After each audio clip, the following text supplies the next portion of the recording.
حضرت عیسیٰ روح اللہ علیہ السلام کی خدمت میں ایک آدمی نے عرض کی، یا روح اللہ، میں آپ کی صحبت میں بابرکت رہ کر خدمت کرنا چاہتا ہوں اور علم کی شریعت حاصل کرنا چاہتا ہوں۔ آپ علیہ السلام نے اس کو اجازت دے دی۔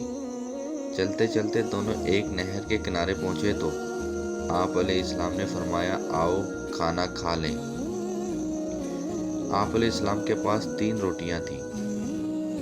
جب ایک ایک روٹی دونوں کھا چکے تو حضرت عیسیٰ روح اللہ علیہ السلام نہر سے پانی نوش فرمانے لگے۔ اس شخص نے تیسری روٹی چھپا لی۔ جب آپ علیہ السلام پانی پی کر واپس تشریف لائے تو روٹی موجود نہ پا کر فرمایا، تیسری روٹی کہاں گئی؟ اس نے جھوٹ بولتے ہوئے کہا، مجھے نہیں معلوم۔ آپ علیہ السلام خاموش رہے۔ تھوڑی دیر بعد فرمایا، آؤ چلے۔ راستے میں ایک ہرنی جس کے ساتھ 2 بچے تھے، آپ علیہ السلام نے ہرنی کے ایک بچے کو اپنے پاس بلایا۔ آپ علیہ السلام نے اسے ذبح کیا، بھونا اور دونوں نے مل کر کھایا۔ دونوں گوشت کھا چکنے کے بعد آپ نے ہڈیوں کو جمع کیا اور فرمایا، اللہ کے حکم سے زندہ ہو جا۔ ہرنی کا بچہ زندہ ہو کر اپنی ماں کے ساتھ چلا گیا۔ آپ علیہ السلام نے اس شخص سے فرمایا، تجھے اس اللہ پاک کی قسم جس نے تجھے یہ معجزہ دکھانے کی قدرت بخشی، سچ بتاؤ تیسری روٹی کہاں گئی؟ وہ بولا، مجھے نہیں معلوم۔ فرمایا، آؤ آگے چلیں۔ چلتے چلتے دریا پر پہنچے اور بیٹھ گئے۔ آپ علیہ السلام نے اس کا ہاتھ پکڑا اور پانی کے اوپر چلتے ہوئے دریا کے دوسرے کنارے پہنچ گئے۔ آپ علیہ السلام نے اس شخص سے فرمایا، تجھے اس خدا پاک کی قسم جس نے تجھے یہ معجزہ دکھانے کی قدرت عطا کی، سچ بتاؤ تیسری روٹی کہاں گئی؟ وہ بولا، نہیں معلوم۔ آپ علیہ السلام نے فرمایا، آؤ آگے چلیں۔ چلتے چلتے ایک ریگستان پہ پہنچے۔ آپ علیہ السلام نے ریت کی ایک ڈھیری بنائی اور فرمایا، اے ریت کی ڈھیری، اللہ کے حکم سے سونا بن جا۔ وہ فوراً سونا بن گئی۔ آپ علیہ السلام نے اس کے 3 حصے کیے، پھر فرمایا، ایک حصہ میرا، ایک حصہ تیرا، ایک حصہ اس شخص کا جس نے تیسری روٹی لی۔ یہ سنتے ہی وہ شخص جھٹ سے بول اٹھا، یا روح اللہ، وہ تیسری روٹی میں نے ہی لی تھی۔ آپ علیہ السلام نے فرمایا، یہ سارا سونا تو ہی لے لے۔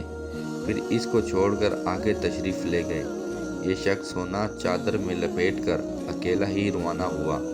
راستے میں اسے 2 شخص ملے۔ انہوں نے جب دیکھا کہ اس کے پاس سونا ہے تو اس کو قتل کر دینے کے لیے تیار ہو گئے تاکہ سونا لے لیں۔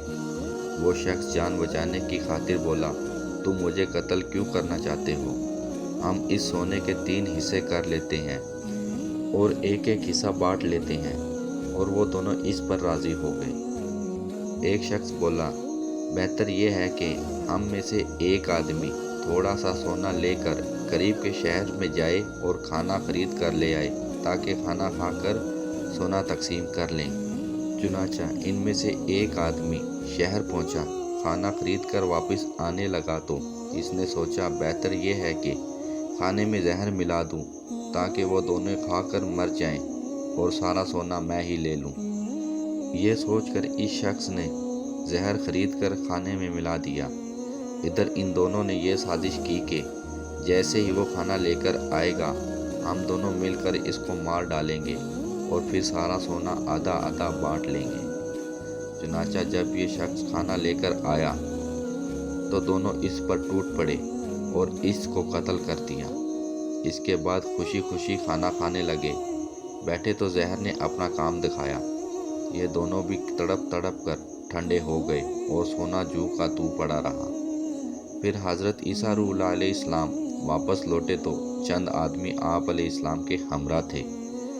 آپ علیہ السلام نے سونے اور تینوں لاشوں کی طرف اشارہ کر کے ہمسایوں کو بتایا کہ دیکھ لو، دنیا کا یہ حال ہے، بس تم لازم ہے کہ اس سے بچتے رہو۔